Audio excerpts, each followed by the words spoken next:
इस पूरी खबर पर चलिए हमारा पैनल हमारे साथ जुड़ गया है, उनसे चर्चा करेंगे कि आखिर इस पूरे मामले को लेकर जिस तरह के सवाल उठ रहे हैं उन सवालों में कितनी सच्चाई है। तो सबसे पहले अपनी डिबेट को शुरू करते हैं। यहाँ पे हमारे साथ हमारे मेहमान जुड़ गए हैं, उनसे आपकी मुलाकात करवा देते हैं। अनिल गोयल जी हमारे साथ बीजेपी से, बजरंग गर्ग जी कांग्रेस से और जेडीयू के नेता भी हमारे साथ जेडीयू के नेता भी हमारे साथ यहाँ पर जुड़ गए हैं। तो इस डिबेट को शुरू करते हैं। सबसे पहला सवाल मेरा अनिल गोयल जी आप ही से है। जिस तरह से सर देखा जा रहा है बहुत बड़ा एक फैसला जेडीयू की ओर से लिया गया और ये फैसला लेते हुए लल्लन सिंह को एक बार फिर से उनके पद से हटा दिया गया है, लेकिन लगातार आप लोगों की ओर से कहा जा रहा है कि ये हटाया मतलब ये उन्होंने इस्तीफा नहीं दिया है, बल्कि एक नाटकीय अंदाज में उन्हें उनके पद से हटा दिया गया है जबरदस्ती। अनिल गोयल जी बिल्कुल ठीक बात कह रहे हैं और ये ही तो मतलब ये कहते हैं कि वैसे तो उनका पार्टी का अंदरूनी मामला है और अंदरूनी मामले में उनको पार्टी में किसको क्या करना है कैसे करना है,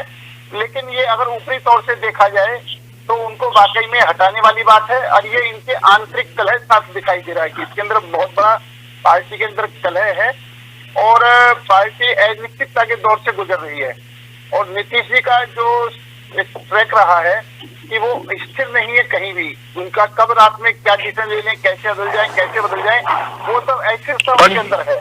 और मैं 2024 के चुनाव में जो है उसकी बौखलाहट भी कह लो, उसकी घबराहट भी कह लो और 2024 में हार निश्चित दिखाई दे रही है, तो इसलिए इंडी में टूट का ही एक संकेत भी दिखाई दे लो।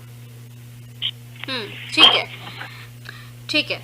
गोयल जी अब मेरा सवाल आपसे है, लगातार जिस तरह से बजरंग जी को भी हमने सुना और मधुरेंद्र पांडे जेडीयू से हमारे साथ हैं, लगातार जिस तरह से देखा जा रहा है गोयल जी बीजेपी पर कई सवाल उठ रहे हैं। लगातार बीजेपी पर यह सवाल उठाया जा रहा है कि आप लोग जबरदस्ती उन्हें कह रहे हैं कि वो आपकी पार्टी ज्वाइन कर लें, जबकि इन तमाम अटकलों को जेडीयू की ओर से अफवाह बताया गया है। नहीं, हमारी पार्टी तो पहली कह रही है दरवाजे बंद है। हम ये बात कैसे कह देंगे, हम इनको वो बुला रहे, हम तो ओपनली दरवाजे बंद कर रहे हैं और आज से नहीं कई महीने से पहले कह दी कि हम ऐसे मौका पर इस आदमी को स्वीकार नहीं करेंगे।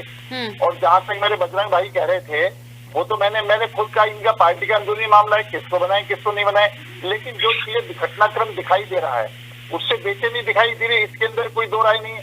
और जब ये कह रहे कि एमपी के हमने एमपी का इलेक्शन लड़ा इसलिए रिजाइन दिया है, तो क्या जो भी राष्ट्राध्यक्ष होता है वो एमपी का चुनाव राष्ट्राध्यक्ष रहते एमपी के चुनाव ही लड़ता है, लोकसभा चुनाव वो सब लड़ते हैं। लेकिन ये तो एक अपने आप को पब्लिक को आईवाच करना है, अपने मुंह को साफ करना है कि भाई चलो ठीक है, ये अपने मन को बहलाने वाली बात है, ये नहीं तो ये कह लो। और दूसरी बात क्या है कि सही मायनों में इनके अंदर जो ये सब दिखाई दिया है जब से कि पीएम के उम्मीदवार उनको राष्ट्राध्यक्ष कांग्रेस राज्य खड़गे जी को पीएम के उम्मीदवार का उन्होंने समर्थन करके ममता बनर्जी ने नाम ले लिया और केजरीवाल ने समर्थन कर दिया। नीतीश कुमार जी से किसी से पूछा ही नहीं, राहुल से किसी से पूछा ही नहीं, तो हत्या बच्चे रह गए। जो संयोग जिन्होंने पूरे निर्माण करा संगठन को बनाया, दिन रात एक तरह उनसे किसको पीएम को उम्मीदवार बनाना चाहिए, किसको पीएम को उम्मीदवार नहीं बनाना चाहिए, और जब से नाराजगी साफ दिखाई दे रही है एकदम सबसे बड़ी बात क्या है। दूसरा क्या है कि बिहार के अंदर ही इनका लालू जी चाहते हैं कि तेजस्वी जितना जल्दी उतना जल्दी सीएम बने। ये इनकी आपस की गठबंधन की आपस की उठा पटक है, गठबंधन ही एक दूसरे को नीचा दिखाने में लग रहा है और आरोप बीजेपी पे लगा रहा है। बीजेपी ने मैं तो पहले कह रही कि इनका अंदरूनी मामला है, इनको इनके गठबंधन को टूटना ही है और ये आरोप बीजेपी पे लगाकर तोड़ेंगे वो इनकी मर्जी है। ठीक है, गोयल जी कुछ कह रहे थे, बोलिए सर, समय की कमी है। कंचन जी सही बात ये है कि ये गठबंधन का नाम लेना ही नहीं आ रहा, ये इंडी अलायंस है ना कि इंडिया अलायंस है। तो ये खुद ही इन्होंने अपना नाम रखा, खुद ही ठीक नाम नहीं ले पा रहे हैं। आप क्या करिए, आप नाम क्या करिए, नाम साहब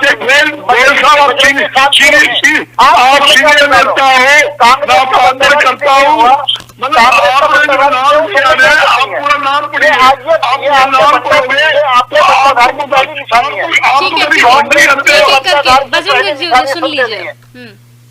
मेरा ये कहना है कि इनका असली नाम इंडिया अलायंस है और ये इंडिया अलायंस कह करके अपने नाम को ये खुद खराब कर रहे हैं, पहली बात। दूसरी बात, हमने कभी भी शिवराज सिंह चौहान को सीएम का उम्मीदवार नहीं घोषित करा, हमने कभी भी जो सीएम का उम्मीदवार नहीं घोषित करा, हम बिल्कुल सबको साथ लेकर के चुनाव लड़ा था।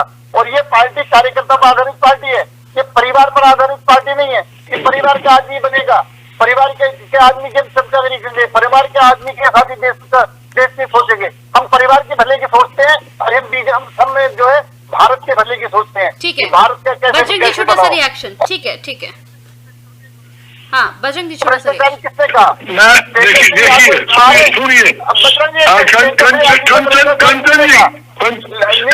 अरे सुन लो, नीतीश ने तेजस्वी को भ्रष्टाचारी का उनके साथ ही गठबंधन करा। कंचन जी इनसे नु पूछिए अजीत के खिलाफ इन्होंने पर्चा दर्ज किया नहीं किया, उसको आज पार्टी के उप मुख्यमंत्री बना दिया। महाराष्ट्र के मुख्यमंत्री के खिलाफ अरबों रुपए घोटाले केस इन्होंने दर्ज करवाए, ईडी के छापे मरवाए, उनको मुख्यमंत्री बना दिया। हरियाणा कुलदीप बिश्नोई के खिलाफ इन्होंने छापे मरवाए, 200 करोड़ का आरोप लगाया, आपकी पार्टी में ज्वाइन कर लिया। ये एक वॉशिंग मशीन रखते हैं, ये एक वॉशिंग मशीन रखते हैं, जो वॉशिंग मशीन ये भारतीय जनता पार्टी की वॉशिंग मशीन में जो चला घुस गया वो साफ दाग हो गया। नहीं